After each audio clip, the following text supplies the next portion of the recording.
لو أنزلنا هذا القرآن على جبل لرأيته خاشعا متصدعا من خشية الله. السلام علیکم ورحمۃ اللہ وبرکاتہ۔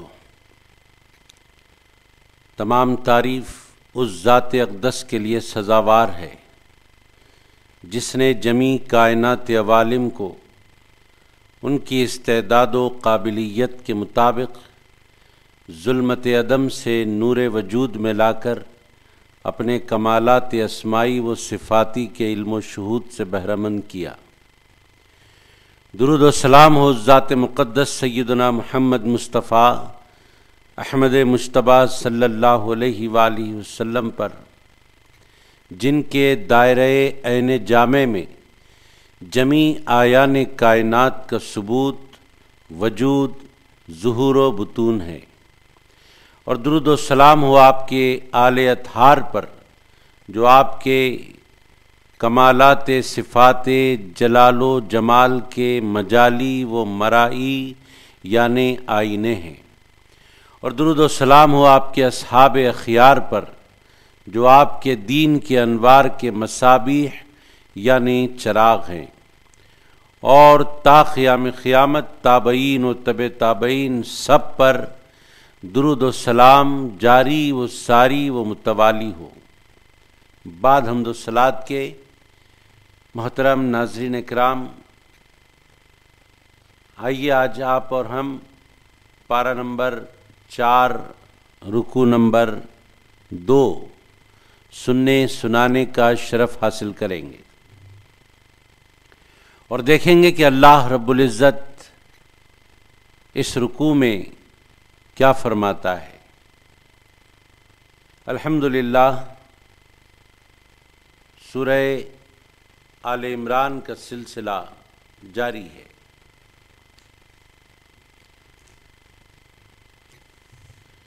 بسم اللہ الرحمن الرحیم۔ یا ایہا الذین آمنوا اتقوا اللہ حق تقاته ولا تموتن إلا وأنتم مسلمون۔ اے ایمان والو، اللہ سے ڈرا کرو جیسے اس سے ڈرنے کا حق ہے، اور تمہاری موت صرف اسی حال پر آئے کہ تم مسلمان ہو۔ اللہ تبارک و تعالیٰ نے اس رکوع کے آغاز پر پہلی آیت میں ارشاد فرماتا ہے کہ ڈرنا ہے تو مجھ ہی سے ڈرو، تقوی اختیار کرو۔ تقوی کے معنی اللہ سے ڈرنا،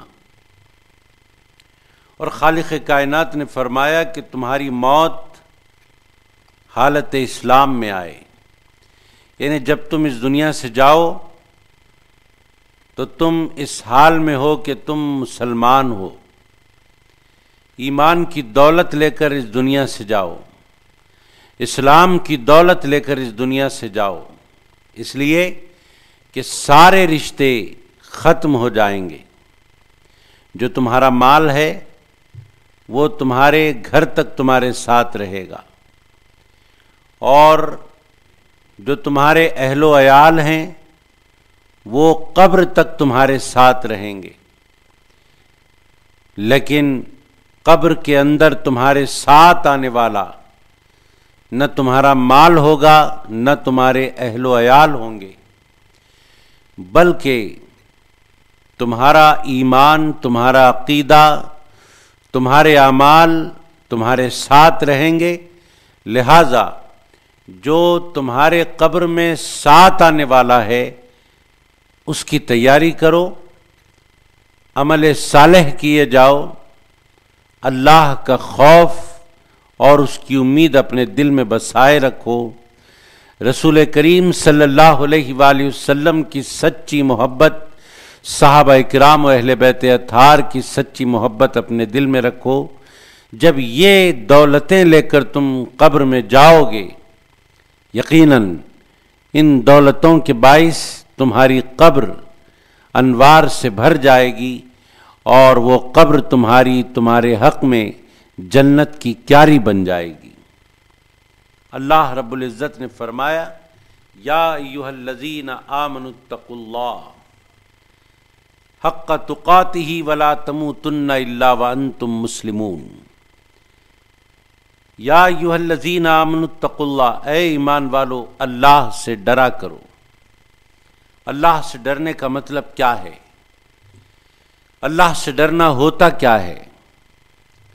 تو آج کی اس نشست میں آپ کو بتاؤں کہ اللہ تبارک و تعالیٰ سے ڈرنا دراصل ان تین باتوں کا نام ہے، جن میں نمبر 1 فرائض و واجبات کی ادائی۔ اللہ تبارک و تعالیٰ نے جو ہم پر اعمال کو فرض فرمایا، اللہ کے احکام پر عمل کرنا، اللہ کا جو بھی حکم بندے کے حق میں ہے کہ اے بندے یوں کر یوں کر یوں کر، تو یہ سارے احکام بندے پر فرض ہو گئے۔ دلیل قطعی سے اگر ثابت ہو تو وہ فرض کہلائے گا، اور دلیل ظنی سے ثابت ہو تو وہ واجب کہلائے گا۔ فرض بھی اللہ کا حکم ہے، واجب بھی اللہ کا حکم ہے۔ فرق یہ ہے کہ فرض کا منکر کافر ہو جاتا ہے، اور واجب کا منکر کافر نہیں ہوتا بلکہ سخت ترین فاسق ہو جاتا ہے، بڑا گناہگار ہو جاتا ہے۔ تو تقویٰ جو کہتے ہیں دراصل 3 باتوں کا نام ہے، جس میں پہلی بات ہے فرائض و واجبات پر عمل پیرا ہونا، یعنی اللہ تبارک و تعالیٰ نے جو احکام دیے ہیں بندے کو، ان احکام کو بجا لانا۔ نماز کا حکم دیا، نماز پڑھنا، روزے کا حکم دیا، روزہ رکھنا، زکوٰۃ کا حکم دیا، زکوٰۃ ادا کرنا، حج کا حکم دیا، حج ادا کرنا۔ اس طرح کے جتنے احکام اللہ تبارک و تعالیٰ کے ہیں، ان تمام احکام کو عملی جامہ پہنانا، فرائض و واجبات پر عمل کرنا۔ نمبر 2، اللہ تبارک و تعالیٰ نے جن چیزوں سے منع فرمایا ان چیزوں سے اجتناب کرنا، یعنی بچنا، پرہیز کرنا، ان چیزوں سے دور رہنا۔ جس طرح اللہ تبارک و تعالیٰ نے جن اعمال کو کرنے کا حکم دیا ہے وہ فرض ہو جاتے ہیں، واجب ہو جاتے ہیں، ایسے ہی اللہ رب العزت نے جن کاموں سے بچنے کا حکم دیا ہے اس سے بچنا لازم ہو جاتا ہے۔ اگر اس کو کریں گے تو پھر حرام کا ارتکاب ہوگا۔ اللہ تبارک و تعالیٰ نے جن چیزوں سے منع فرمایا ہے، اگر وہ بندہ کر بیٹھتا ہے تو وہ حرام کا مرتکب ہوتا ہے۔ تو اللہ کے فرض کیے ہوئے اعمال کو کرنا اور اللہ کے حرام کیے ہوئے چیزوں سے بچنا، یہ تقویٰ ہے۔ اور نمبر 3، اپنے نفوس کو خالص اللہ کے لیے بنانا، یعنی ہم جو بھی کریں وہ صرف اللہ کے لیے کریں۔ اگر کسی فرض پر ہم عمل کرتے ہیں تو وہ صرف اللہ کے لیے، اگر ہم کسی حرام سے بچتے ہیں تو وہ صرف اللہ کے لیے، کسی اور کے لیے نہیں، دکھاوے کے لیے نہیں۔ فرائض پر عمل لوگوں کے دکھاوے کے لیے نہیں کہ لوگ دیکھ کر میری تعریف کریں، اور گناہوں سے بچنا اس لیے نہیں کہ لوگ دیکھیں اور مجھے پرہیزگار بندہ کہیں۔ ایسا ہرگز نہیں ہونا چاہیے۔ ہم اگر نیک اعمال کرتے ہیں تو محض اللہ کے لیے کریں، اگر ہم برائیوں سے بچتے ہیں تو صرف اللہ کے لیے بچیں۔ یہاں تک کہ جنت کے شوق میں بھی یہ اعمال صالحہ نہ ہوں اور جہنم کے خوف میں بھی یہ اعمال صالحہ نہ ہو، اس لیے کہ جنت و جہنم بھی مخلوق ہے اور ہم بھی مخلوق ہیں۔ ہم اعمال صالحہ مخلوق کو پانے کے لیے نہ کریں بلکہ خالق کو پانے کے لیے کریں۔ جنت کے شوق میں عمل نہ کریں نیک عمل، بلکہ جنت کے خالق کے شوق میں کریں۔ جنت و جہنم کے شوق اور خوف کو اپنے دل سے نکالیں۔ کسی گناہ سے بچنا ہے تو جہنم کے خوف سے نہ بچیں بلکہ جہنم کا جو خالق ہے اس کے خوف سے بچیں۔ یہی تقویٰ ہے، یہی اللہ سے ڈرنا ہے۔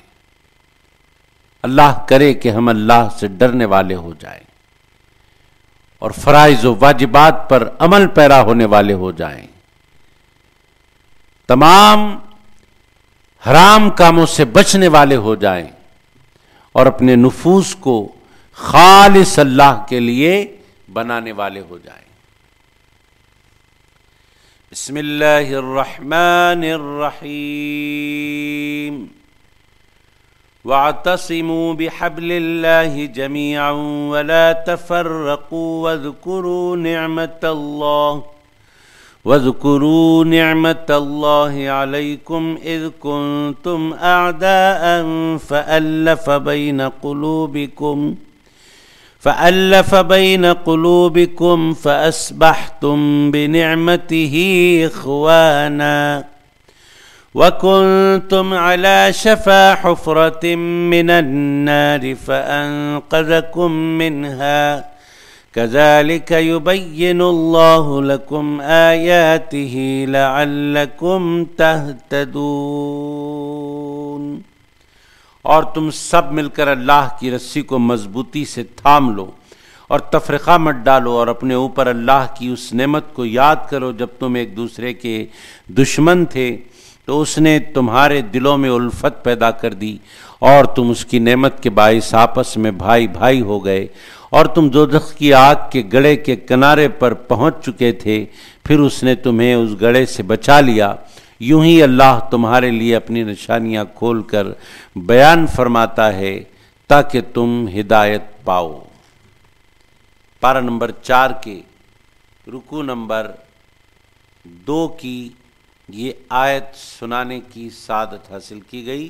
وَاعْتَصِمُوا بِحَبْلِ اللَّهِ جَمِيعًا وَلَا تَفَرَّقُوا۔ اکثر واعظین حضرات اس آیت کو اپنے خطبات میں، اپنے مواعظ میں اکثر پڑھا کرتے ہیں۔ اس آیت میں اللہ تبارک و تعالیٰ نے اللہ کی رسی کو مضبوطی سے تھامنے کے لیے فرمایا۔ وَاعْتَصِمُوا بِحَبْلِ اللَّهِ جَمِيعًا، سب مل کر اللہ کی رسی کو مضبوطی سے تھام لو۔ وَلَا تَفَرَّقُوا، اور آپس میں تفرقہ مت کرو، آپس میں تفرقہ مت ڈالو۔ وَلَا تَفَرَّقُوا، تفرقہ بری بات ہے، انتشار بری بات ہے۔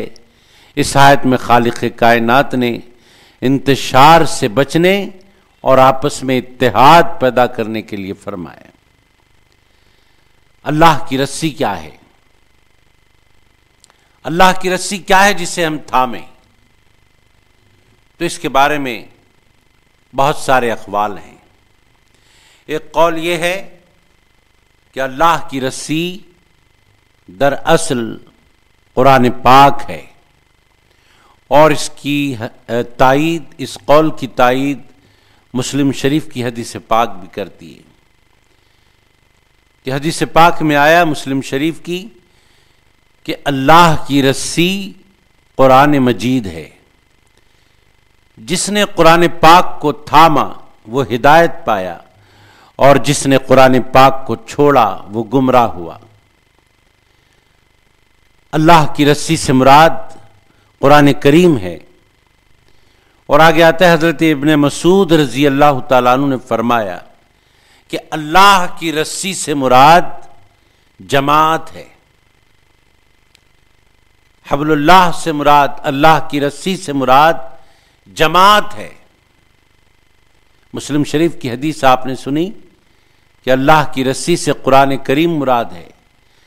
حضرت عبداللہ ابن مسعود رضی اللہ تعالیٰ عنہ نے فرمایا کہ اللہ کی رسی سے مراد جماعت ہے، اور فرمایا تم جماعت کو لازم کر لو، وہ اللہ کی رسی ہے، وہ حبل اللہ ہے جس کو مضبوط تھامنے کا حکم دیا گیا ہے۔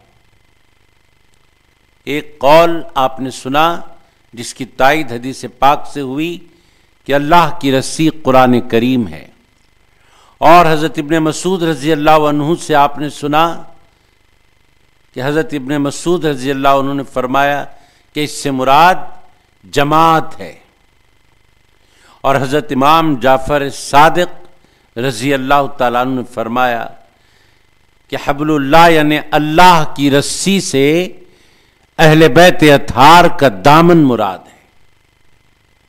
جس نے اہل بیت اطہار کے دامن سے وابستگی اختیار کر لی وہ دراصل نجات حاصل کر لی۔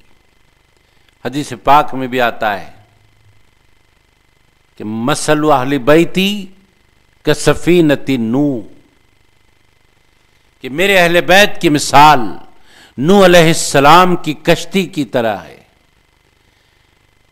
کہ جب طوفان نوح آیا، اللہ کا عذاب آیا، تو وہ سارے لوگ بچ گئے جو کشتی نوح میں سوار ہو گئے۔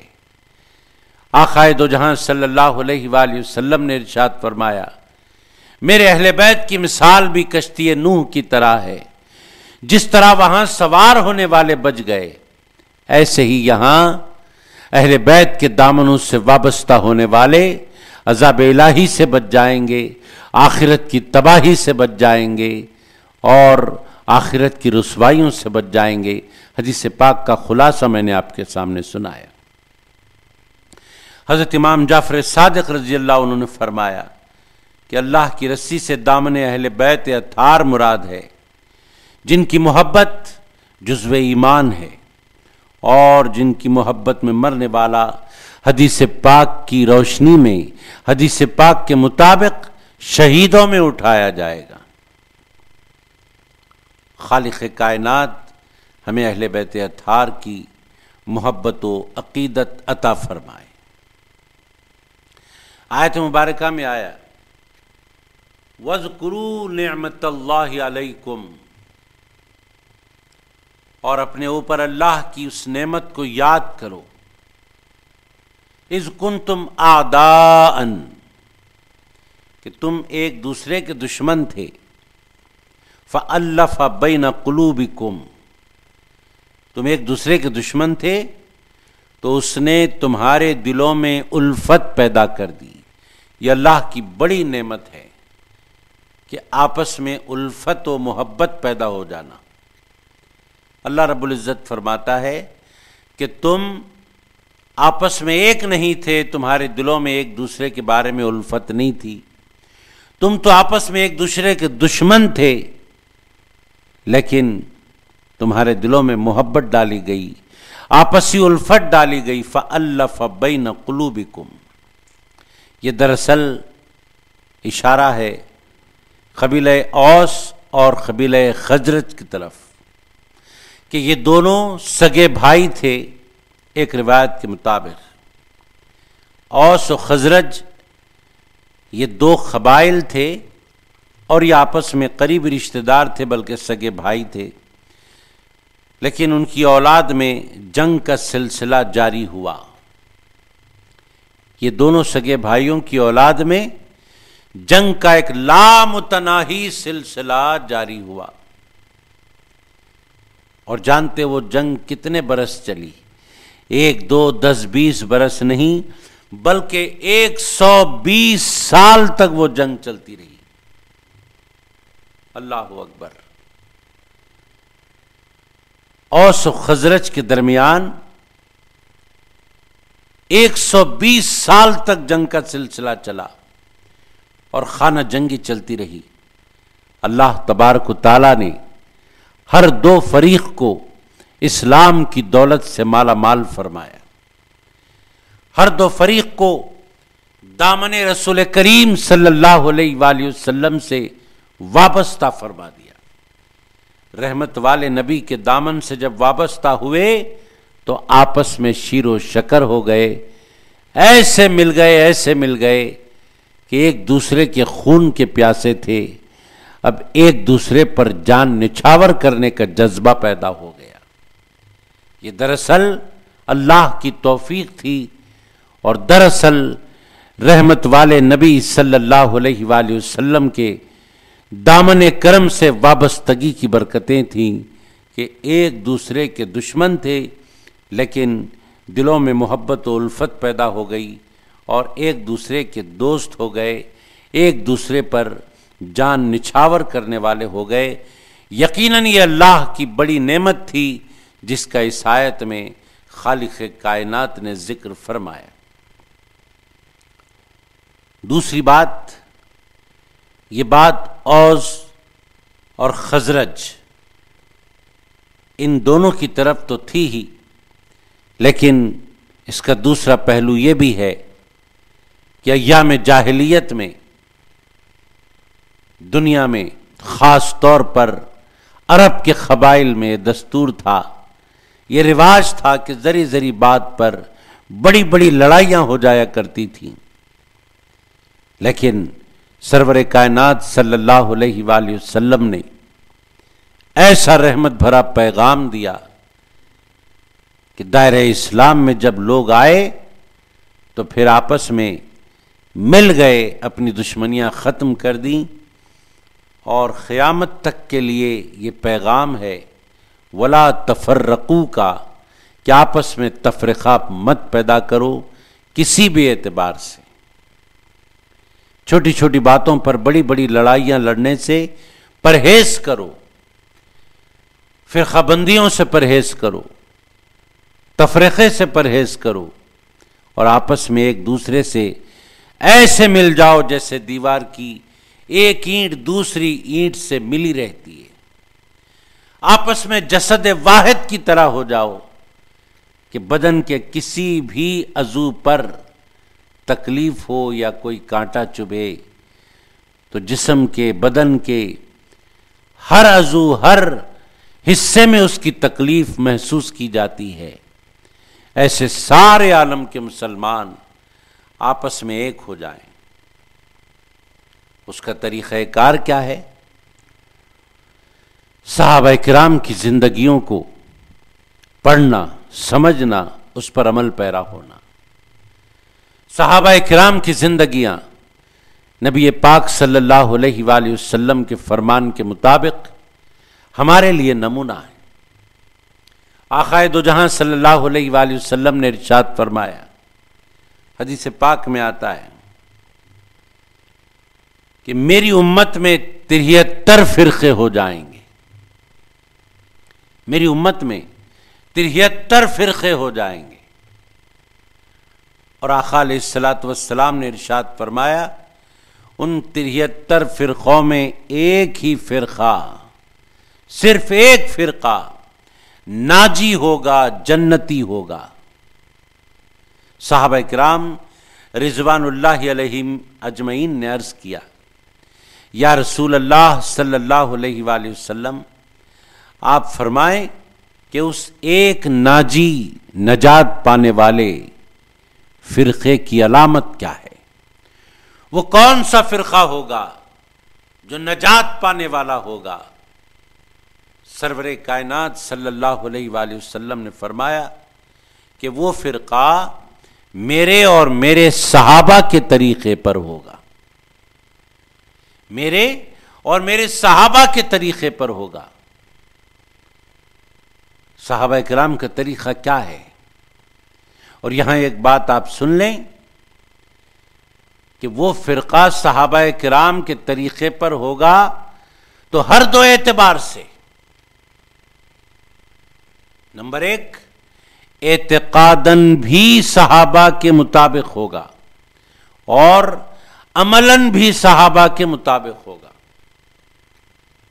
ان کا اعتقاد بھی صحابہ کے اعتقاد سے ملتا جلتا ہوگا، ان کا عمل بھی صحابہ کے عمل سے ملتا جلتا ہوگا۔ آج ہمیں دیکھنا ہے کہ امت محمدیہ صلی اللہ علیہ وآلہ وسلم میں رسول پاک صلی اللہ علیہ وآلہ وسلم کے فرمان کے مطابق آج کئی فرقہ بندیاں ہو چکی ہیں۔ اب ہمیں وابستہ ہونا ہے تو اس فرقے سے وابستہ ہونا ہے جو نجات پانے والا ہے، جو ناجی ہے، جو جنتی ہے۔ اور اس فرقے کی علامت کیا ہے؟ صحابہ کرام کے طریقے پر ہوگا وہ فرقہ، اعتقاداً بھی اور عملاً بھی۔ چنانچہ صحابہ کرام رضوان اللہ علیہم اجمعین کے طریقہ کار کو دیکھیں۔ صحابہ کرام رضوان اللہ علیہم اجمعین کے زندگیوں میں جب ہم غور و فکر کرتے ہیں تو دو بڑے پہلو اجاگر ہوتے ہیں ہمارے سامنے۔ نمبر ایک، صحابہ کرام رضوان اللہ علیہم اجمعین کا طرز عمل اور صحابہ کرام رضوان اللہ علیہم اجمعین کا عظمت رسول صلی اللہ علیہ وآلہ وسلم۔ دو بڑے پہلو اجاگر ہوتے ہیں۔ صحابہ کرام نے آقائے دو جہاں صلی اللہ علیہ وآلہ وسلم کے احکامات کو روبہ عمل لایا، یہ ایک پہلو۔ سرکار نے جو جو فرمایا صحابہ کرام نے وہ کیا، فرامین مصطفیٰ کے تابع اپنے آپ کو کر دیا عملی اعتبار سے، اور اعتقاد کے اعتبار سے سرور کائنات صلی اللہ علیہ وآلہ وسلم کی عظمت و محبت کو ایسے اپنایا کہ رہتی دنیا تک وہ یادیں تازہ ہوتی رہیں گی۔ صحابہ کرام کی زندگیوں کے دو پہلو، بڑے پہلو جو اجاگر ہیں، روشن ہیں۔ نمبر ایک، آقا نے جو فرمایا اسی کے مطابق صحابہ کی زندگیاں گزری۔ نمبر دو، خود سرکار علیہ الصلاۃ والسلام کی ذات مبارکہ سے محبت و عظمت کرنا۔ بہت سارے واقعات ہم کو ملتے ہیں۔ آقا علیہ الصلاۃ والسلام کی ذات گرامی کا ادب، ان کی تعظیم اور ان کی ذات گرامی سے سچی اور اٹوٹ وابستگی۔ جب ادب کا معاملہ آیا تو صحابہ کرام نے آقا دو جہاں صلی اللہ علیہ وآلہ وسلم کے پائے مبارک کو بوسا لیا۔ یہ صحابہ کرام کا ادب تھا سرور کائنات صلی اللہ علیہ وآلہ وسلم کی ذات گرامی کے بارے میں۔ آقا کے پائے مبارک پر بوسے لیے صحابہ کرام نے، یہ ادب کا انداز۔ تعظیم و ادب کا یہ معاملہ کہ جب بیٹھتے بارگاہ رسالت میں تو ایسے ساکت بیٹھتے کہ دیکھنے والا سمجھتا کہ یہ اپنے سر جھکائے بیٹھے ہیں۔ پرندہ اگر ان کے سروں پر بیٹھ جائے تو وہ اڑنے نہ پائے، اس لیے کہ یہ بارگاہ رسالت میں حرکت تک کرنا ناگوار محسوس کرتے، اتنے ادب اتنے احترام سے بیٹھا کرتے۔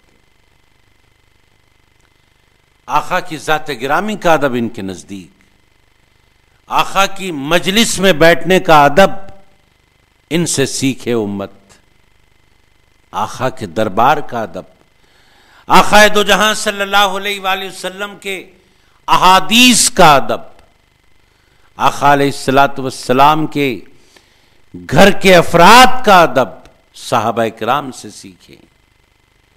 ایک پہلو صحابہ کرام کی زندگیوں کا آقا کے فرمان کے مطابق زندگی گزارنا، اور دوسرا پہلو آقا کی ذات گرامی کو دل کی گہرائیوں سے چاہنا اور ادب و احترام اتنا کرنا کہ ادب و احترام کی مثالیں قیامت تک سنی جاتی رہیں گی اور سنائی جاتی رہیں گی، اور جب کبھی ادب و احترام کے وہ واقعات کہنے اور سننے میں آئیں گے، یقیناً کہنے سننے والوں کے ایمان تازہ ہو جائیں گے۔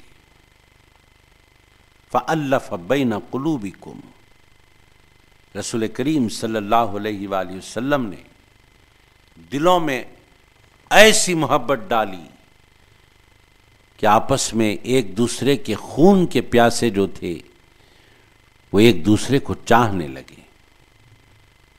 آگے کی آیت ہم پڑھنے کی سعادتیں حاصل کریں گے۔ بسم اللہ الرحمن الرحیم وَلْتَكُن مِّنكُمْ أُمَّةٌ يَدْعُونَ إِلَى الْخَيْرِ وَيَأْمُرُونَ بِالْمَعْرُوفِ وَيَنْهَوْنَ عَنِ الْمُنكَرِ وَأُولَئِكَ هُمُ الْمُفْلِحُونَ۔ اور تم میں سے ایسے لوگوں کی ایک جماعت ضرور ہونی چاہیے جو لوگوں کو نیکی کی طرف بلائیں اور بھلائی کا حکم دیں اور برائی سے روکیں، اور وہی لوگ بامراد ہیں۔ خالق کائنات نے اس آیت میں امر بالمعروف و نہی عن المنکر کے کام کی اہمیت بتائی اور فرمایا کہ تم میں ایک ایسی جماعت ہونی چاہیے جو اچھائیوں کا حکم دے اور برائیوں سے روکے۔ یہ امت کی اصلاح کا کام ہے۔ جب تک امت میں ایسے لوگ رہیں گے امت میں بگاڑ نہیں آئے گا۔ اگر کوئی برا کرتا ہوا دیکھا گیا اور اسے روکا نہیں گیا تو پھر وہ برائیوں میں ایسے منہمک ہو جائے گا کہ اس کو برائی اللہ محفوظ رکھے کہ اچھائی نظر آنے لگے گی، اور اگر اسے روک دیا گیا تو ایک بار، دو بار، 4 بار روکنے والا روکے اس امید پر کہ کوئی دن ایسا بھی آئے گا کہ میرے روکنے کا اثر ہوگا اور یہ برائی سے رک جائے گا۔ انشاءاللہ تعالی وہ وقت دور نہیں کہ برائی سے روکنا یقیناً رنگ لائے گا اور گناہگار گناہوں سے باز آ جائے گا، یہ ضرور ہو سکتا ہے۔ امر بالمعروف و نہی عن المنکر، یہ بہت بڑا عظیم کام ہے۔ اچھائیوں کا حکم دینا اور برائیوں سے روکنا۔ فرمایا گیا جب کسی کو برائی کرتا ہوا دیکھو تو تمہیں چاہیے کہ اس برائی کو ہاتھ سے روکو۔ اگر ہاتھ سے روکنے کی طاقت نہیں رکھتے تو اپنی زبان سے روکو، اور زبان سے روکنے کی بھی قوت نہیں رکھتے تو کم سے کم اپنے دل میں برا سمجھو۔ یہ ایمان کا آخری اور سب سے کمزور درجہ ہے۔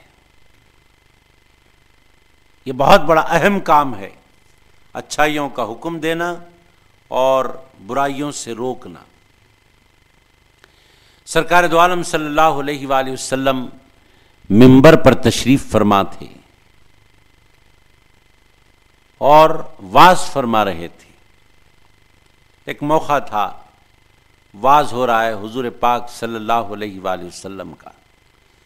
کسی نے آقا دو جہاں صلی اللہ علیہ وآلہ وسلم سے سوال کیا، پوچھا یا رسول اللہ صلی اللہ علیہ وآلہ وسلم، آپ فرمائیں مخلوق میں افضل کون ہے، لوگوں میں افضلیت رکھنے والا کون ہے؟ حضور صلی اللہ علیہ وآلہ وسلم نے ارشاد فرمایا ہر وہ آدمی افضل ہے لوگوں میں جو نیکی کی ترغیب کرتا ہو اور برائی سے روکتا ہو۔ نیکی کی طرف بلانے والا اور برائیوں سے روکنے والا لوگوں میں افضل درجے کا حامل ہوتا ہے، اللہ کے نزدیک وہ بندہ افضل مقام والا ہوتا ہے، بڑے مرتبے والا ہوتا ہے، اور خوف خدا اس کے دل میں ہو۔ افضل کون ہے؟ اچھائیوں کا حکم دیتا ہو، برائیوں سے روکتا ہو، اور نمبر 3 اس کے دل میں اللہ کا خوف ہو، اور نمبر 4 وہ صلہ رحمی کرتا ہو، یعنی اپنے رشتہ داروں کے ساتھ نیک سلوک کرتا ہو۔ مخلوق میں افضل آدمی، مخلوق میں بڑے مرتبے والا آدمی ان 4 صفات کا حامل ہوتا ہے۔ جس کے اندر یہ 4 باتیں پائی جائیں، یہ 4 خوبیاں پائی جائیں، وہ لوگوں میں افضل ہوتا ہے، اللہ تبارک و تعالیٰ اس سے بلند درجہ عطا فرماتا ہے۔ نمبر 1 اچھائی کا حکم دینے والا، نمبر 2 برائی سے روکنے والا، نمبر 3 اللہ کا خوف دل میں رکھتا ہے، نمبر 4 رشتہ داروں سے اچھا سلوک کرتا ہے، حسن سلوک کرتا ہے۔ اور ایک حدیث پاک میں آیا، سرور کائنات علیہ الصلاۃ والسلام نے ارشاد فرمایا، جو شخص نیک باتوں کی تلقین لوگوں کو کرے، نیک باتوں کی تلقین کرے اور برائیوں سے روکے، تو وہ دراصل زمین پر اللہ اور اس کے رسول کا نائب بن کر جیتا ہے۔ کتنا بلند مرتبہ ہوا، اللہ کا نائب کی حیثیت سے جیتا ہے، رسول پاک صلی اللہ علیہ وآلہ وسلم کے نائب کی حیثیت سے جیتا ہے۔ اللہ کا نائب ہونا، اللہ کے رسول کا نائب ہونا کوئی معمولی بات نہیں ہے، کوئی معمولی رتبہ نہیں ہے، بہت بڑے مرتبے کی بات ہے۔ حدیث پاک میں آتا ہے کہ برائی سے روکنے والا، اچھائی کا حکم دینے والا، اللہ اور اس کے رسول کا، اللہ کی کتاب کا نائب بن کر جیتا ہے اس دنیا میں۔ اس سے بلند مرتبہ اور کیا ہوگا؟ آج ضرورت اس بات کی ہے کہ ہم اس عظیم کام کو اپنی ذمہ داری سمجھیں۔ گھر کی 4 دیواری میں اگر ہمارا بھائی کچھ برا کرتا ہو، اس کو روکیں۔ ہمارا بیٹا اگر کچھ برا کرتا ہو، اسے روکیں۔ باہر کی دنیا میں ہمارا دوست اگر کوئی برا کرتا ہو، اسے روکیں۔ اپنے گھر کی عورتوں کو روکیں، اپنے گھر کے بچوں کو روکیں، اپنے دوستوں کو روکیں، اپنے رشتہ داروں کو روکیں برائیوں سے۔ کسی کو برائی سے روکنا، اچھائی کا حکم دینا، یہ کوئی معمولی رتبے والی بات نہیں، بڑے رتبے والی بات ہے۔ اور جب رتبہ بڑا ہے، درجہ بڑا ہے اس کا، تو پھر کام بھی کوئی معمولی نہیں ہے، یہ قوت برداشت والا کام ہے۔ اس کام میں بڑے صبر کی ضرورت ہوتی ہے، کیونکہ آپ جس سے اچھائی کا حکم دیں گے، ظاہر ہے کہ وہ بولتے ہی نہیں مان جائے گا۔ آپ کسی کو برائی سے روکیں گے، ظاہر ہے کہ وہ خفا ہو جائے گا۔ آپ کو بڑے ہی محبت والے انداز میں بولنا پڑے گا، آپ کو بڑے ہی شفقت والے انداز میں بولنا پڑے گا، آپ کو بہت ساری حکمتوں کے ساتھ یہ پیغام لوگوں کو دینا پڑے گا، لوگوں کی برائیاں مولنا پڑے گا۔ آپ کو کانٹے بچھائے جائیں گے اس راہ میں، آپ کو ان کانٹے دار راستے سے گزرنا ہوگا۔ یہ بہت بڑا کام ہے۔ جب مرتبہ بڑا ہے تو پھر اس راہ میں، اس کام میں مشکلات اور مصائب بھی آئیں گے۔ ان مصائب و مشکلات کو جھیلتے ہوئے آگے بڑھنے کی ضرورت ہوتی ہے۔ اللہ اور اس کے رسول کا نائب ہونا اس زمین پر کوئی معمولی رتبے کی بات نہیں ہے۔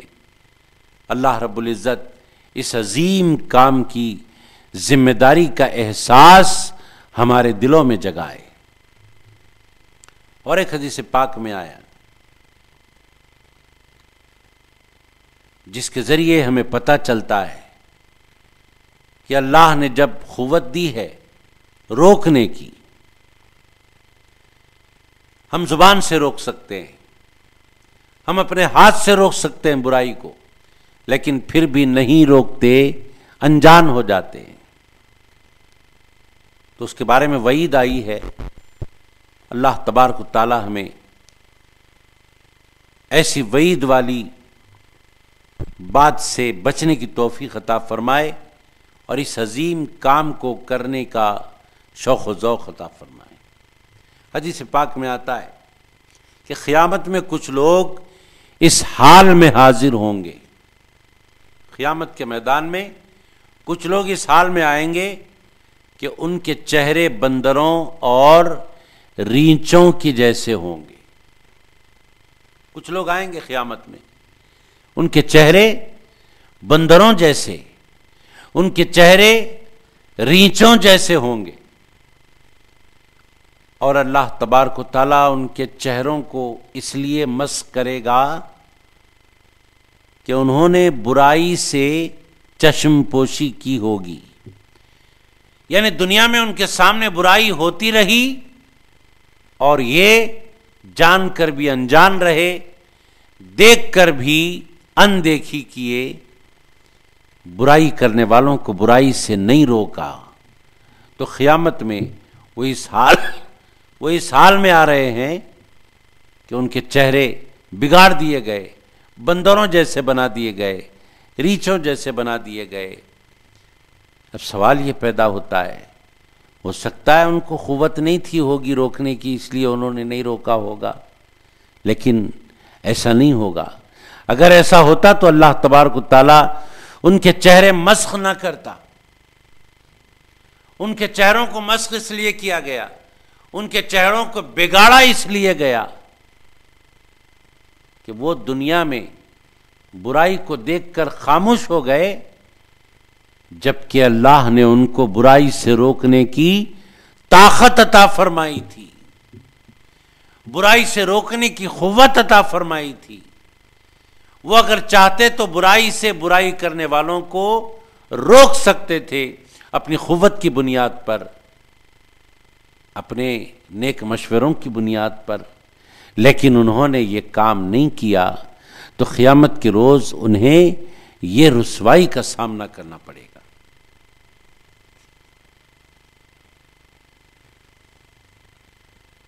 آگے ایک اور روایت آتی ہے، حضرت اسامہ رضی اللہ عنہ سے مروی ہے، وہ فرماتے ہیں کہ حضور اکرم صلی اللہ علیہ وآلہ وسلم کو میں نے فرماتے ہوئے سنا۔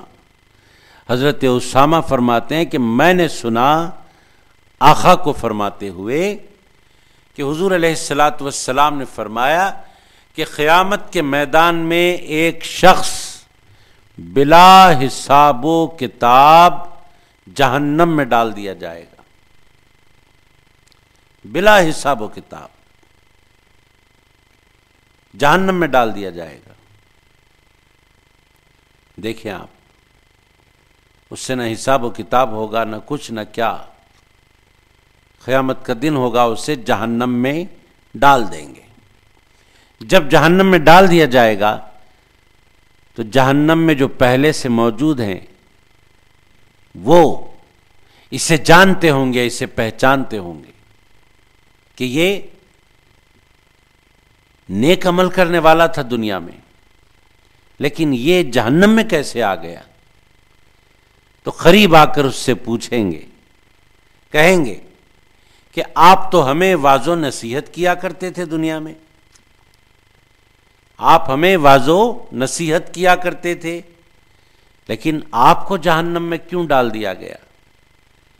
تو وہ جواب میں کہے گا کہ میں لوگوں کو نیک عمل کی ترغیب تو دیتا تھا، میں لوگوں کو نیک عمل کی تبلیغ تو کرتا تھا، لیکن خود نیک عمل نہیں کرتا تھا۔ لوگوں کو سیدھا راستہ دکھاتا تھا، لیکن خود میں سیدھا راستہ نہیں چلتا تھا، اس لیے جہنم رسید ہو گیا۔ ضرورت اس بات کی ہے کہ بندہ لوگوں کو سیدھی راہ دکھائے بھی اور خود سیدھی راہ چلے بھی۔ بہتر یہ ہے کہ جس نیکی کا لوگوں کو حکم دینا چاہتا ہے بندہ، پہلے وہ نیکی خود کرنے لگ جائے، اس کے بعد پھر دوسرے کو اس نیکی کے بارے میں ترغیب دے، اس کو حکم دے۔ ایسا نہیں کہ خود نہیں کرتا اور دوسروں کو حکم دیتا ہے، اس میں اثر بھی نہیں آئے گا اور اس کو کوئی فائدہ بھی نہیں ہوگا۔ اس حدیث پاک کے مطابق جہنم میں بلا حساب و کتاب ڈال دیا جائے گا۔ آقا دو جہاں صلی اللہ علیہ وآلہ وسلم نے ارشاد فرمایا کہ سابقہ امتوں میں ایک بستی کو تباہ کرنے کا اللہ نے حکم دیا۔ فرشتوں کو حکم دیا کہ اے فرشتوں، فلاں بستی کو تباہ کر دو، اس پر عذاب نازل کرو۔ سابقہ امتوں کی بات ہے۔ سرکار دو عالم صلی اللہ علیہ وآلہ وسلم کی امت پر عام عذاب نہیں آتا، اس لیے نہیں آتا کہ اللہ تبارک و تعالیٰ نے فرمایا وَمَا كَانَ اللَّهُ لِيُعَذِّبَهُمْ وَأَنْتَ فِيهِمْ۔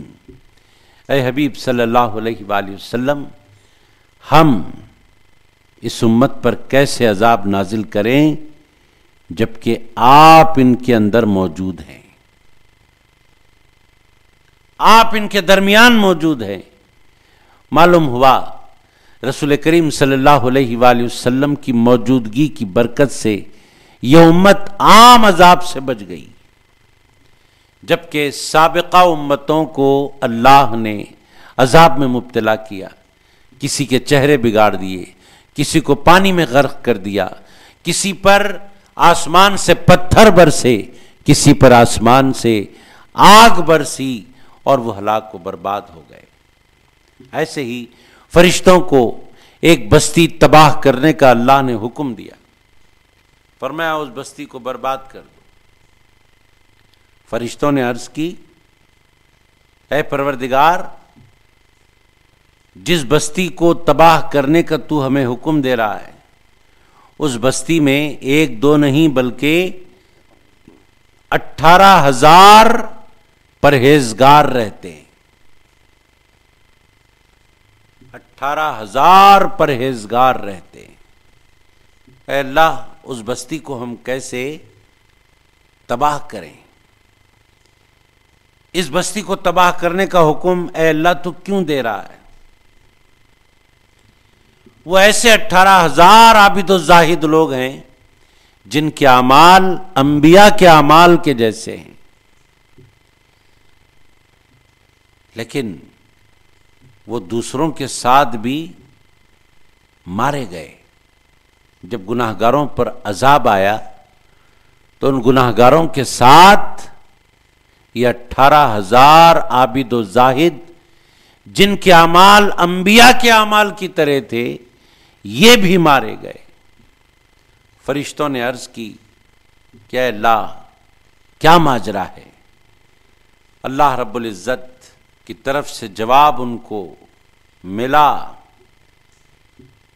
کہ ہاں یہ تو پرہیزگار تھے ضرور، یہ تو عبادت کرنے والے تھے ضرور، یہ تو زاہد تھے ضرور، لیکن گناہگاروں کو گناہوں سے یہ نہیں روکتے تھے۔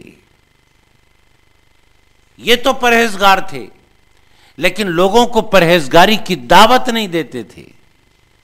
یہ تو گناہوں سے بچتے تھے لیکن لوگوں کو گناہوں سے بچنے کا حکم نہیں دیتے تھے، لوگوں کو گناہوں سے بچنے کے لیے ہرگز نہیں بولا کرتے تھے۔ انہوں نے اپنا بھلا چاہا، دوسروں کا بھلا نہیں چاہا۔ تو یہ دونوں روایتیں ہمارے سامنے آ گئیں۔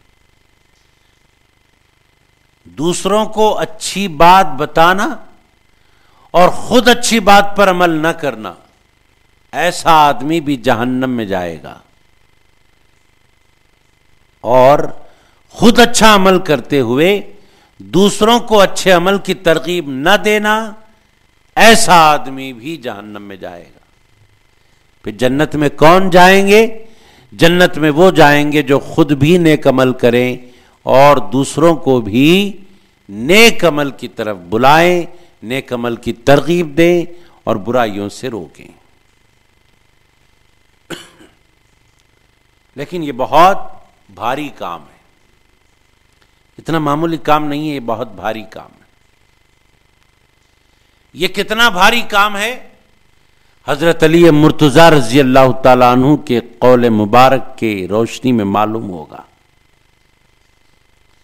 حضرت سیدنا علی مرتضیٰ رضی اللہ عنہ فرماتے ہیں کہ نیکیوں کا حکم دینا اور برائیوں سے روکنا یہ بہترین جہاد ہے۔ جہاد سے تعبیر کیا ہے حضرت علی مرتضیٰ رضی اللہ تعالیٰ عنہ۔ عام طور پر جہاد بولتے ہی ہمارے ذہنوں میں آ جاتا ہے کہ میدان کی لڑائی جس میں تلواریں کھنکھنائیں، مقابلے کے درمیان تلواریں ٹوٹ جائیں، وہ میدان جنگ جہاں تیروں کی بوچھاڑ ہو، وہ میدان جنگ جہاں سر تن سے جدا ہو جاتے ہیں۔ کتنا بھاری کام ہے میدان جنگ میں قدم جمائے رکھنا، لیکن سیدنا علی مرتضیٰ رضی اللہ تعالیٰ عنہ فرماتے ہیں اس سے بھی بہترین جہاد، یعنی اس سے بھی بھاری جہاد، اس سے بھی سخت ترین جہاد کیا ہے؟ نیکیوں کا حکم دینا، برائیوں سے روکنا۔ اس سے بھی بھاری کام ہے، اس سے بھی بڑا کام ہے۔ محترم ناظرین اکرام، دعا ہے کہ یہ عظیم کام ہم بھی کرنے والے ہو جائیں۔ بسم اللہ الرحمن الرحیم ولا تكونوا كالذين تفرقوا واختلفوا من بعد ما جاءهم البينات وأولئك لهم عذاب عظیم، اور ان لوگوں کی طرح نہ ہو جانا جو فرقوں میں بٹ گئے اور جب ان کے پاس واضح نشانیاں آ چکیں اس کے بعد بھی اختلاف کرنے لگے، اور انہی لوگوں کے لیے سخت عذاب ہے۔ اس آیت مبارکہ میں فرقہ بندیوں سے روکا گیا۔ اس آیت مبارکہ میں آپس میں تفرقہ پیدا کرنے سے روکا گیا، اور خاص طور پر تفرقہ پیدا کرنے والے یہود و نصارہ ہوتے ہیں، اس طرف اس آیت مبارکہ میں اشارہ ہے۔ یہ آیت یہود و نصارہ کے بارے میں نازل ہوئی جو آپس میں تفرقہ کرتے تھے، یا پھر ایام جاہلیت کی طرف اشارہ ہے کہ ذرا ذرا سی بات پر بغض و عناد کا لامتناہی سلسلہ شروع ہو جایا کرتا تھا۔ آپس میں انتشار مت کرو، اس آیت مبارکہ کا مقصد ہے۔ اس آیت میں مسلمانوں کے درمیان اتحاد و اتفاق کی تعلیم دی گئی کہ سب مل جل کر رہیں، آپس میں ایک مضبوط دیوار کی طرح ہو جائیں، ایک جسد واحد کی طرح ہو جائیں۔ اتحاد و اتفاق کے قیام کے لیے ضروری ہے ایک مشورہ، جہاں جہاں تک یہ آواز جا رہی ہے۔ قرآن کریم ہمیں اتحاد و اتفاق کی تعلیم دے رہا ہے۔ نشا اسلامک کے ذریعے، تفسیر القرآن الکریم کے ذریعے جو ایک عظیم کام ہے جو چل رہا ہے، تفسیر طاہری، جسے آپ سلسلے وار سنتے چلے آ رہے ہیں. تمام ناظرین اور جہاں جہاں تک یہ آواز جاتی ہے وہاں تک ایک مفید مشورہ ہے. اہل اسلام کے درمیان اتحاد و اتفاق کے لیے ضروری ہے کہ مسلمان آپس میں کسی ایک کو اپنے درمیان امیر مقرر کریں، کسی کو امیر مقرر کریں، امیر منتخب کریں. جب ہمارا کوئی امیر ہوگا اور وہ کہتا جائے گا ہم اس کی سنتے جائیں گے، وہ چلاتا جائے گا ہم اس کے پیچھے پیچھے چلتے جائیں گے، وہ رہبری کرتا جائے گا ہم اسے رہبر مان کر اس کی رہبری میں اپنی زندگی کا سفر طے کرتے جائیں گے. تو یہ ایک ایسی بہتر صورت ہے کہ اہل اسلام کے درمیان اتحاد اور اتفاق کی فضا ضرور ہموار ہو کر رہے گی. اور یہ حدیث پاک کے مطابق ہے. حضرت علی مرتضیٰ رضی اللہ تعالیٰ عنہ نے فرمایا لوگوں کو چاہیے کہ وہ اپنا ایک امیر مقرر کریں اور جو بھی امیر بنے اس کا متقی اور پرہیزگار ہونا ضروری ہے. حدیث پاک میں آتا ہے جیسے کہ میں نے ابھی عرض کیا کہ آقا دو جہاں صلی اللہ علیہ وآلہ وسلم جب کبھی کہیں 2 آدمیوں کو بھی بھیجا کرتے، ایک بڑی جماعت نہیں، صرف 2 آدمی اگر بھیجتے کہیں تو کبھی ایسا ہوتا کہ خود اپنی طرف سے ان 2 میں کسی ایک کو امیر منتخب فرما دیتے. بڑی جماعت کی بات نہیں ہو رہی ہے، صرف 2 آدمی، 2 میں بھی ایک کو امیر بناتے اور دوسرے کو کہتے کہ تم ان کی فرما برداری کرنا، ان کی اطاعت کرنا. جب 2 آدمی میں ایک امیر کی ضرورت ہے تو پھر ایک بڑی جماعت کے درمیان امیر کیوں نہ ہو؟ ایک بڑے شہر کے لیے ایک امیر کیوں نہ ہو؟ ایک بڑی ریاست کے لیے ایک امیر کیوں نہ ہو؟ ایک ملک کی سطح پر ایک امیر کیوں نہ ہو؟ ایک عالمی سطح پر ہمارا امیر کیوں نہ ہو؟ جبکہ آقا دو جہاں صلی اللہ علیہ وآلہ وسلم کا یہ طرز عمل ہے کہ جب 2 آدمی ہوتے ہیں کسی کو روانہ کرتے ہیں تو ان 2 میں سے ایک کو امیر منتخب فرماتے ہیں، یا پھر ان دونوں کو روانہ کرتے وقت یہ فرماتے ہیں آقا علیہ الصلوۃ والسلام کہ تم دونوں آپس میں کسی ایک کو امیر مقرر کر لو اور دوسرا امیر کی اطاعت کرنے والا ہو. محترم ناظرین، جب کوئی امیر ہوتا ہے اور کوئی اس کی اطاعت کرنے والا ہوتا ہے تو سمجھو کہ وہ جماعت بن گئی. ایک امیر ہے اور ایک اس کی اطاعت کرنے والا ہے تو سمجھ لو کہ وہ ایک جماعت کی شکل اختیار کر گئی. اور حدیث پاک میں آتا ہے آقا علیہ الصلوۃ والسلام نے فرمایا جہاں جماعت ہوتی ہے وہاں جماعت پر اللہ کا ہاتھ ہوتا ہے. اللہ کے ہاتھ کا مطلب اللہ کی قدرت اس جماعت پر ہوتی ہے، اس کا دست قدرت ہوتا ہے. اللہ کا ہاتھ ہوتا ہے جماعت پر کا مطلب اللہ کی حمایت، اللہ کی مدد اس جماعت کے ساتھ ہوتی ہے. اتنی بڑی برکت ہوتی ہے جماعت کی. اور ایک حدیث پاک میں آیا جماعت کی اہمیت کو بتاتے ہوئے کہ آقا علیہ الصلوۃ والسلام نے ارشاد فرمایا کہ جو شخص جماعت سے ایک بالشت بھی علیحدہ ہوا، جو جماعت سے ایک بالشت بھر بھی علیحدہ ہوا، آقا علیہ الصلوۃ والسلام ارشاد فرماتے ہیں کہ اس سے جنت دیکھنا بھی نصیب نہ ہوگا. جنت میں داخلہ تو درکنار، جنت کا دیدار بھی نصیب نہیں ہوگا. جماعت کی اتنی بڑی اہمیت ہے، اتنی بڑی اہمیت جماعت کی۔ حدیث پاک میں آتا ہے کہ شیطان ہر اس آدمی کو گھیر لیتا ہے جو جماعت سے الگ ہوا۔ جماعت سے جڑے رہنے کے لیے فرمایا اس لیے جا رہا ہے کہ اگر تم جماعت سے الگ ہو جاؤ گے تو پھر شیطان کی مار میں آ جاؤ گے۔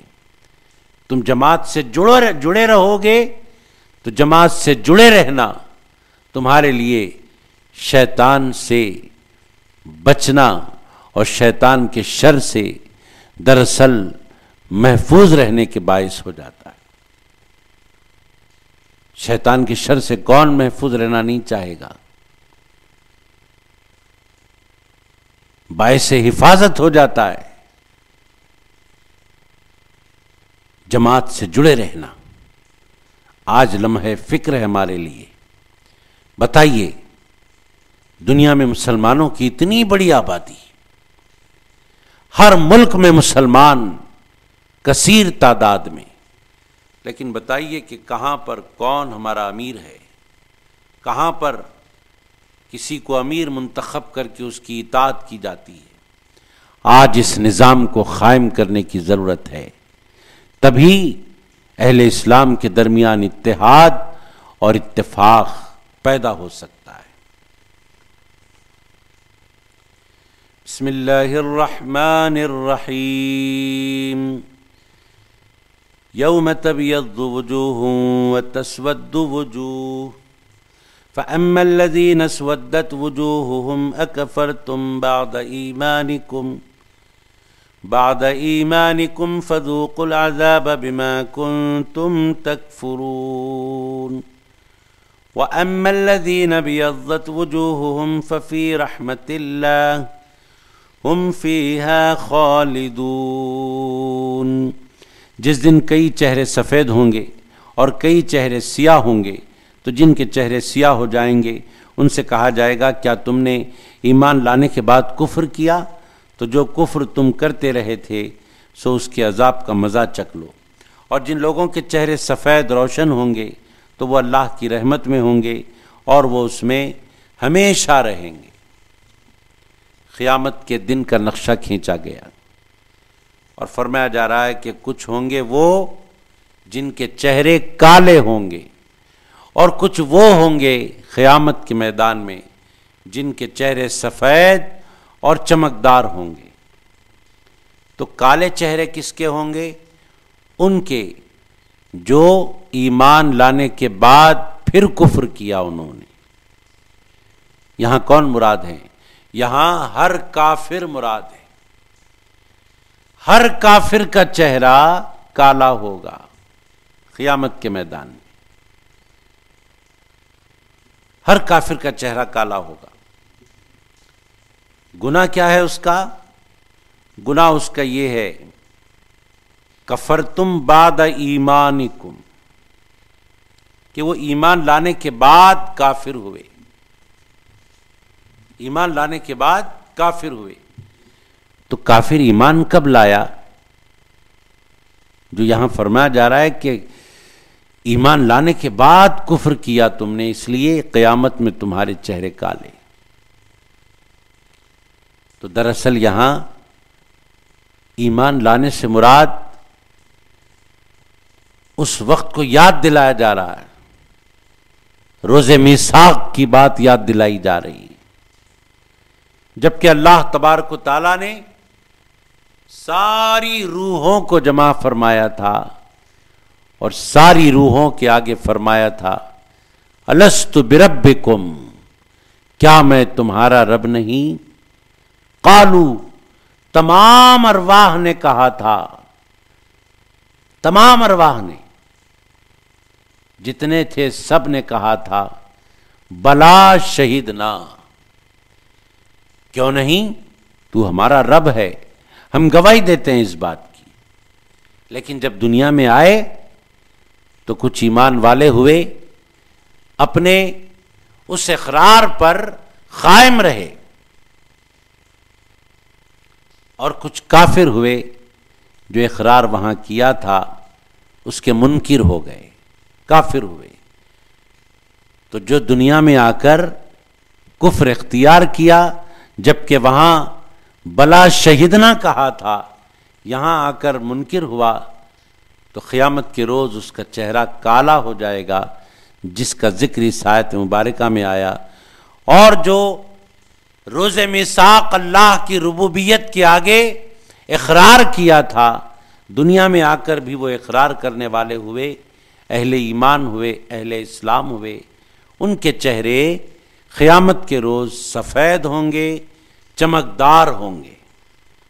اللہ تبارک و تعالی ہمیں انہی لوگوں میں سے بنائے جن کے چہرے بروز حشر چمکدار ہوں گے، سفید ہوں گے۔ خالق کائنات سے یہی دعا ہے ہماری۔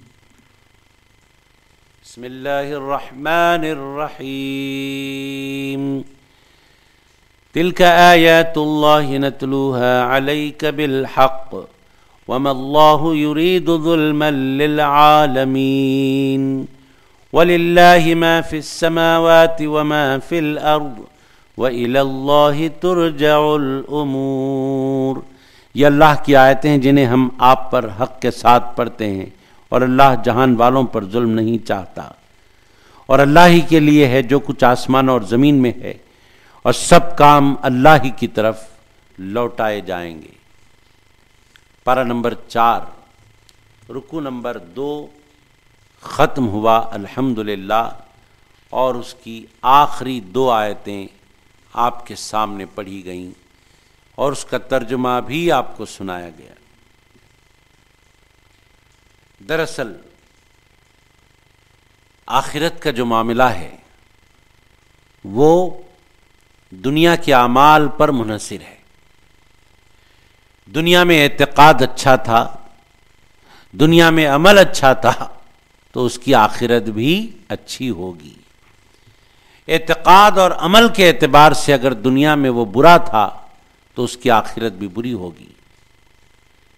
حدیث پاک میں آتا ہے الدنیا مزرعۃ الآخرہ، دنیا آخرت کی کھیتی ہے، تم یہاں دنیا میں جو بو گے آخرت میں وہ پاؤ گے۔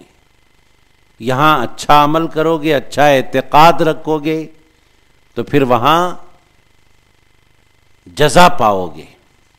یہاں اگر اعتقاد برا رکھو گے، یہاں عمل اگر برا رکھو گے تو وہاں سزا پاؤ گے۔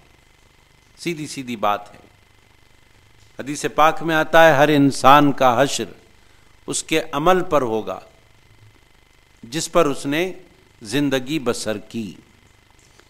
رسول کریم صلی اللہ علیہ وآلہ وسلم سے جبریل امین نے کہا کہ یا رسول اللہ صلی اللہ علیہ وآلہ وسلم، مومن کے لیے لا الہ الا اللہ یعنی پورا کلمہ طیبہ، لا الہ الا اللہ محمد الرسول اللہ صلی اللہ علیہ وآلہ وسلم، یہ کلمہ طیبہ موت کے وقت اور قبر میں ساتھی ہوگا۔ جبریل امین نے رسول کریم صلی اللہ علیہ وآلہ وسلم سے کہا کہ کلمہ طیبہ موت کے وقت اور قبر میں قبر والے کا، مرنے والے کا ساتھی بن کر رہے گا۔ جب یہ قبر سے اٹھے گا تو یہ کلمہ اس کے ساتھ انس پیدا کرے گا، محبت پیدا کرے گا۔ جبریل امین کہتے ہیں اے محمد صلی اللہ علیہ وآلہ وسلم، اگر آپ اسے دیکھیں تو وہ اپنی قبور سے بھاگتے ہوئے آئیں گے، اور وہ اپنے سر کے بالوں کو جھاڑتے ہوئے، اپنے سر کے بالوں کو جھٹکتے ہوئے کہتے ہوئے آئیں گے لا الہ الا اللہ۔ یہاں پورا کلمہ مراد ہے، لا الہ الا اللہ محمد الرسول اللہ۔ تو قبروں سے اٹھ کر قیامت کے روز جو دوڑتے ہوئے محشر کے میدان کی طرف آئیں گے کلمہ طیبہ کا ورد کرتے ہوئے، تو جبریل امین نے کہا یا رسول اللہ علیہ الصلاۃ والسلام، جن کی زبانوں سے کلمہ طیبہ جاری ہوگا حشر کے میدان میں ان کے چہرے نورانی ہوں گے، ان کے چہرے چمکدار ہوں گے، اور جو کافر ہوں گے وہ خبروں سے اٹھ کر آتے ہوئے کہیں گے ہائے ہائے ہم نے غلطی کی، اچھے عمل کرتے تو آج وہ اچھے عمل کام آتے. وہ اس پشیمانی میں آئیں گے تو ان کے چہرے سیاہ ہوں گے، کالے ہوں گے. بندوں کو چاہیے کہ اپنی زندگی قرآن و حدیث کے مطابق گزارے. تمام اولیاء کرام نے، تمام صالحین کرام نے قرآن و سنت کی روشنی میں اپنی زندگیاں بسر کرتے ہوئے ہمارے لیے ایسے روشن نقوش چھوڑے ہیں کہ کسی بھی اللہ کے نیک بندے کی سوانح عمری اٹھا کر دیکھو، کسی بھی اللہ کے نیک بندے کے حالات زندگی اٹھا کر دیکھو، پوری زندگی قرآن و سنت کے مطابق ہوگی. انہی اولیاء کرام میں سردار اولیاء سیدنا شیخ عبد القادر الجیلانی قطب ربانی غوث سمدانی علیہ الرحمت والرضوان کی مبارک اور پاکیزہ زندگی ہے کہ زندگی کا ہر لمحہ پیران پیر غوث اعظم دستگیر علیہ الرحمت والرضوان نے قرآن و سنت کے مطابق گزار کر دنیا کے سامنے اپنی ایک ایسی کرامت پیش کی ہے، ایسی کرامت رہتی دنیا تک یاد کی جائے گی. آپ کی خانقاہ میں ایک شخص آیا تھا اور کچھ عرصہ رہ کر واپس ہو رہا تھا تو حضرت نے فرمایا کہ تو آیا کیوں تھا اور کیوں جا رہا ہے، تیرے آنے کا مقصد کیا تھا؟ اس نے کہا کہ میں نے آپ کی بہت ساری کرامتیں سنی ہے اور کرامتیں دیکھنے کے لیے آیا تھا. آپ نے فرمایا کوئی کرامت دیکھا ہے اتنے دنوں میں؟ اس نے کہا کہ اتنے دن میں آپ کی خانقاہ میں رہا لیکن کوئی کرامت دیکھنے میں نہیں آئی آپ کی. آپ نے فرمایا اچھا یہ بتا کہ میرا کوئی عمل قرآن اور سنت سے ہٹ کر تو نے دیکھا؟ قرآن و سنت سے ہٹ کر میرا کوئی عمل تو نے دیکھا؟ اس نے کہا کہ قرآن و سنت سے ہٹ کر آپ کا کوئی عمل تو میں نے نہیں دیکھا. آپ جو بھی عمل کرتے رہے اتنے دنوں میں دیکھتا رہا کہ وہ عمل قرآن و سنت کے عین مطابق ہوا کرتا تھا. غوث اعظم دستگیر علیہ الرحمت والرضوان نے فرمایا کہ اے بندہ خدا، اس سے بڑی اور کیا کرامت دیکھنا چاہتا ہے؟ اس سے بڑی اور کیا کرامت دیکھنا چاہتا ہے؟ یقیناً غوث اعظم کی زندگی قرآن و سنت کا عملی نمونہ تھی، جس کو اس زمین نے دیکھا، اس آسمان نے دیکھا. اللہ رب العزت ایسے ولی کو اس دنیا میں پیدا فرمایا جو سلطان الاولیاء کے مرتبے پر فائز ہوئے اور خالق کائنات کے وہ محبوب و مقبول بندے بن کر اس دنیا میں جیے جن کے فیضان سے آج تک ایک عالم فیضیاب ہو رہا ہے اور تا قیام قیامت غوث اعظم کا فیضان جاری و ساری رہے گا. اگر کوئی سمجھتا ہے کہ اولیاء اللہ نے طریقت کے نام پر، معرفت کے نام پر، حقیقت کے نام پر، تصوف کے نام پر، خانقاہی نظام کے نام پر شریعت مطہرہ کو پامال کیا ہے، نعوذ باللہ، تو وہ غلطی میں ہے. اولیاء اللہ کی تعلیمات شریعت مطہرہ کے مطابق ہیں. اولیاء اللہ کی تعلیمات میں ہے کہ اولیاء کرام نے، صوفیاء کرام نے فرمایا شریعت، طریقت، معرفت، حقیقت دراصل ایک دوسرے سے بالکل ایسے جڑے ہوئے ہیں جیسے مثال دی صوفیاء کرام نے، جیسے دودھ، دہی، مسکا اور گھی آپس میں جڑے رہتے ہیں. دودھ، دہی، مسکا اور گھی آپس میں جیسے جڑے رہتے ہیں، ویسے ہی شریعت، طریقت، معرفت، حقیقت یہ سب آپس میں جڑے ہوئے ہیں. معرفت، حقیقت، طریقت بغیر شریعت کے ہرگز تکمیل کو نہیں پہنچتے. بغیر شریعت کے طریقت نہیں ہوتی، بغیر شریعت کے معرفت نہیں ہوتی، بغیر شریعت کے حقیقت نہیں ہوتی.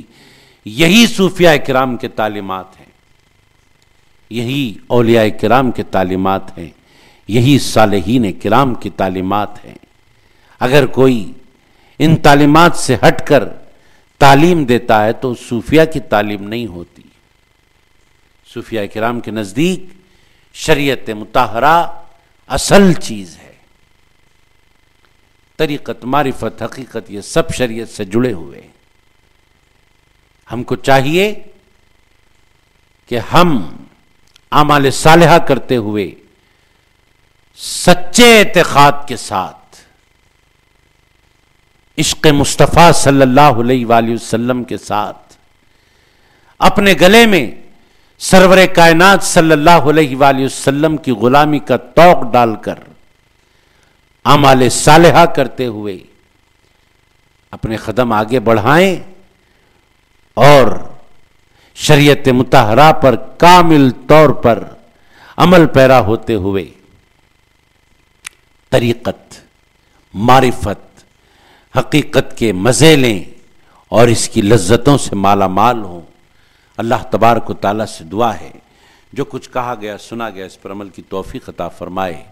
صدق اللہ المولان العظیم وصدق رسولہ النبی الامین الکریم ونحن علی ذلک لمن الشاہدین والشاکرین وصلی اللہ تعالی علی خیر خلقہ ونور عرشہ سیدنا محمد وعلی آلہ واصحابہ اجمعین والحمد للہ رب العالمین. لو أنزلنا هذا القرآن على جبل لرأيته خاشعا متصدعا من خشية الله